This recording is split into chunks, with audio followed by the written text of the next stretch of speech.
Hello दोस्तों, कैसे हो सभी लोग। आई होप सभी लोग बढ़िया होंगे। दोस्तों आज की इस वीडियो में मैं आप लोगों को एक एलईडी बल्ब बनाना सिखाऊंगा। हाँ, यही एलईडी बल्ब जो सभी लोग अपने घरों में यूज़ करते हैं। और इन एलईडी बल्ब के बारे में मैं आप लोगों को बेसिक से बेसिक चीज़ बताने की कोशिश करूँगा, जो कि इस एलईडी बल्ब को बनाने में आप लोगों की बहुत ज़्यादा हेल्प करने वाली है। ये एलईडी बल्ब अलग अलग वोल्टेज के आते हैं। ये मेरे पास 5 वोल्ट का, 7 वोल्ट का, 9 वोल्ट का काफ़ी सारे एलईडी बल्ब हैं। आप लोगों ने बहुत प्रकार के एलईडी बल्ब देखे होंगे। इनके अंदर सबसे मेन चीज होती है इनकी एलईडी। एक एलईडी बल्ब को खराब होने में सबसे जल्दी जो समय लगता है वो इस एलईडी का ही लगता है। जो इसके अंदर एक सर्किट होता है, ड्राइवर सर्किट, जो कि यार खराब नहीं होता है। 95% चांस यही है कि सर्किट आपका सेफ रहेगा। ये ऊपर वाली एलईडीज ही खराब रहती हैं। सो दोस्तों, अगर आप लोग भी ज्ञान लेना चाहते हो कि एलईडी बल्ब कैसे बनता है या फिर वो कैसे काम करता है, तो ये वीडियो आपके लिए। अब बिना किसी टाइम वेस्ट के हम अपनी वीडियो को स्टार्ट करते हैं।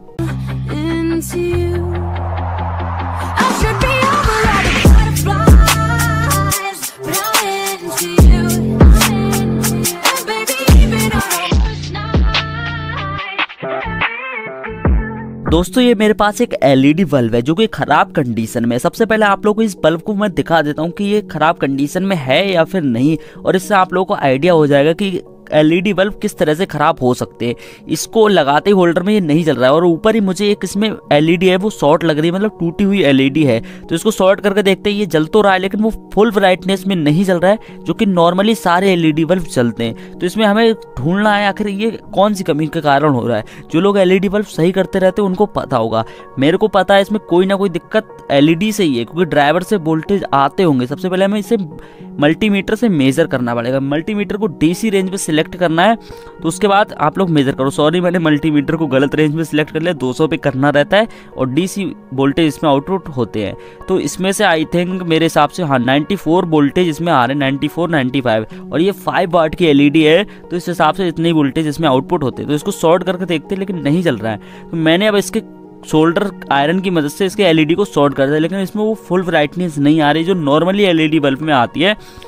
तो इसमें वोल्टेज तो पूरे आ रहे हैं ये एलईडी जलने के बाद। तो इसमें जो कमी है वो इसकी एलईडीज में। इसकी कोई भी एलईडी पूरा जो एम्पियर है वो ट्रांसफर नहीं कर पा रही, इसलिए ये डिम जल रही है। तो अब मैं इस एलईडी बल्ब को पूरी तरह से खोल कर आप लोगों को दिखाऊंगा, और फिर इसी एलईडी बल्ब के अंदर आप लोगों को नया एलईडी बल्ब कैसे बनाना है वो भी सिखाऊंगा। तो अब सबसे पहले हमको इसकी एलईडी खोलना पड़ेगा, जिसको एमसीपीसीबी बोलते हैं। स्क्रू ड्राइवर की मदद से इसको खोल लेना है। खोलने के बाद आप लोग देख सकते हो इसके अंदर जो हीट सिंक कंपाउंड लगा रहता है, जिससे इसकी हीट ट्रांसफर होती रहती है। जो इसके नीचे एल्युमिनियम की सीट लगी हुई है, ये देख सकते हो एल्युमिनियम की सीट है ये। इसको खोलना है, इसको स्क्रू ड्राइवर की मदद से ऐसे फांसना है और खींचना है।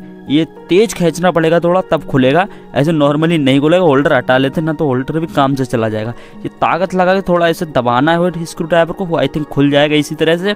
नॉर्मली सब इसी तरह से खुलते हैं। तो थोड़ी सी ताकत लगाता हूँ भाई, लग जा। हाँ, शायद अब वो खुल जाएगा, खुल गया। तो इस तरह से इसका ड्राइवर सर्किट निकलता है। इसके अंदर सबसे मेन चीज़ होती है ड्राइवर सर्किट। ये खराब हो जाता है तो बहुत मुश्किल से सही होता है। अब इसके पीछे जो टाँके हैं उनको पिलकाना पड़ेगा, फिर ये ड्राइवर सर्किट निकलेगा। इसी तरह से सारे एलईडी बल्ब खोले जाते हैं। सेम प्रोसेस है। ये चार्जिंग वाले नहीं, जितने भी इस तरह के एलईडी बल्ब होते हैं वो सभी इसी तरीके से खोले जाते हैं। ये थोड़ा हैवी सोल्डरिंग आयरन लेना पड़ेगा आपको। इस तरह से इसके टाँके पिलका लेने। टाँके पिलकाने के बाद इसमें 2 होल निकल आएंगे। ये मतलब इसमें अंदर 2 वायर निकलेंगे, देख सकते हो, छोटे छोटे 2 वायर मेरे को दिख रहे हैं। तो यही ड्राइवर सर्किट से वायर आए हुए हैं जो कि इनपुट होते हैं। अब ड्राइवर सर्किट को निकालने के लिए आप लोगों को प्लास की मदद से ड्राइवर सर्किट को कोने को पकड़ना है और खींच लेना है। ध्यान रखना, पहले सोल्डरिंग को, जो पीछे सोल्डरिंग करी हुई है उसको ध्यान से हटा लेना सब, नहीं तो आपका ड्राइवर सर्किट ही टूट सकता है बीच से। इस तरह से इजीली निकल जाएगा अगर आप लोग सोल्डरिंग अच्छे से हटा लोगे। तो ये होता है भाई साहब ड्राइवर सर्किट। ड्राइवर सर्किट में 2 फ्यूज होते हैं और कुछ और कंपोनेंट होते हैं। फ्यूज जरूरी होते हैं, और ये बहुत सारे कंपोनेंट है। सबके नाम आप लोगों को पता होंगे, नहीं पता तो बता देना, हम वीडियो बनाकर आप लोगों को समझा देंगे। और इसमें मेन चीज़ जो होती है वो होती है आईसी। तो आईसी अगर ख़राब हो जाती है ड्राइवर सर्किट की, तो कोई भी नहीं बदल सकता इस आईसी को, क्योंकि जल्दी मिलती नहीं है उस नंबर की। वो वोल्टेज के हिसाब से होती है। तो बदल तो लेते हैं लोग, लेकिन बहुत रेयर चांस होता है। मेरे पास बहुत सारे अनेक प्रकार के ड्राइवर सर्किट हैं जो कि मैंने पुराने एलईडी बल्ब से निकाले हैं। तो आज हम इसमें से एक सही वाला ड्राइवर सर्किट लेंगे, वो वाला यूज़ नहीं करेंगे जो उस एलईडी से निकला था, क्योंकि वो 5 वॉट की थी। हम एक अच्छा ड्राइवर सर्किट इसमें से सिलेक्ट करेंगे और फिर आप लोगों को दिखाएंगे कि ये एलईडी बल्ब कैसे बनाया जाता है। ड्राइवर सर्किट के वोल्टेज के हिसाब से उस पर एलईडी लगाई जाती है। ये मेरे पास बहुत सारी अलग अलग वोल्टेज की एलईडी है जो कि मैंने पुराने एलईडी बल्ब से निकाली हैं। तो मैं एक 9 वॉट का बल्ब बनाने वाला हूँ, तो एक मैं 9 वाट की एलईडी लेने वाला हूँ।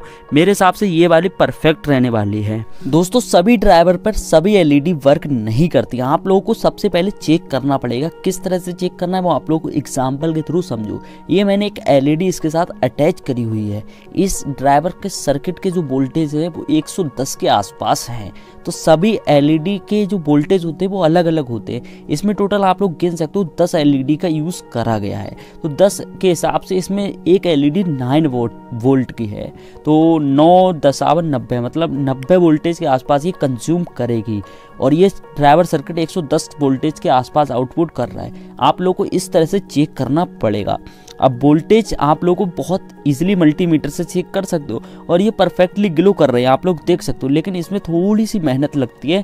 आप लोगों को एलईडी की कैलकुलेशन करना आना चाहिए, क्योंकि एलईडी की कैलकुलेशन काफ़ी ज़्यादा इजी होती है। नॉर्मली जितने भी एलईडी बल्ब होते हैं कंपनी वाले, उनमें ज़्यादातर उतनी ही एलईडी दी जाती हैं जितने वॉट का वो होता है। लेकिन ऐसा सब में नहीं होता, सब में अलग अलग सिस्टम होता है। जैसे इसमें 10 है तो ये अंदाज़ा लग गया ये 9 वॉट की एलईडी ड्राइवर के लिए है।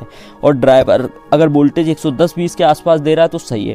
अगर किसी में 5 एलईडी का यूज़ करा गया है तो आप लोग यार मतलब 5 वाट वाला ड्राइवर ले सकते हो, जिससे 90 के आसपास वोल्टेज आउटपुट हो रहे होंगे। तो इस तरह से आप लोग सिलेक्ट कर सकते हो। आई होप मेरी बात को समझ गए होगे। थोड़ा सा कैलकुलेशन करना पड़ता है इसके लिए। दोस्तों एक बार फिर से समझा देता हूँ। जो एलईडी होती है एक MCPCB में, उसमें काफ़ी सारे एलईडीज़ का यूज़ करा जाता है। तो नॉर्मली 9 वोल्ट की एक एलईडी होती है और एक 12 वोल्ट की होती है। दो ही तरह की एलईडी का ज़्यादातर यूज़ करा जाता है। 3 वोल्ट वाली बहुत कम यूज़ होती है। तो सबसे ज़्यादा 9 वोल्ट की कॉमन आप लोगों को देखने को मिलेगी, जिसमें 9-10 एलईडी के आसपास है। तो उस ड्राइवर सर्किट में आप लोग उस एलईडी को लगा सकते हो जिसमें आप लोग को 110-120 वोल्टेज के आसपास मिल रहे हैं। अगर किसी में 90-80 वोल्टेज के आसपास मिल रहे हैं तो आप लोग उसमें 5 या 7 वाली एलईडी लगा सकते हो। इसी तरह से इसकी कैलकुलेशन होती है। 7 वॉट के बल्ब और 9 वॉट के बल्ब ज़्यादा चलते हैं, 5 वाट और 12 वाट के कम होते हैं।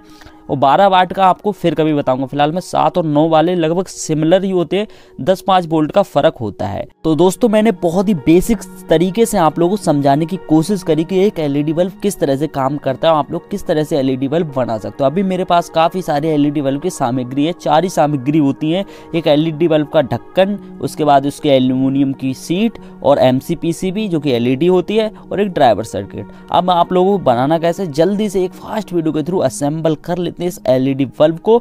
आप लोग ध्यान से देखो, कहीं भी जाना मत, और पसंद आए तो लाइक कर देना और चैनल को सब्सक्राइब कर देना और भी ऐसी वीडियोस देखने के लिए। अब फटाफट से हम अपने एलईडी बल्ब को बनाना स्टार्ट करते हैं।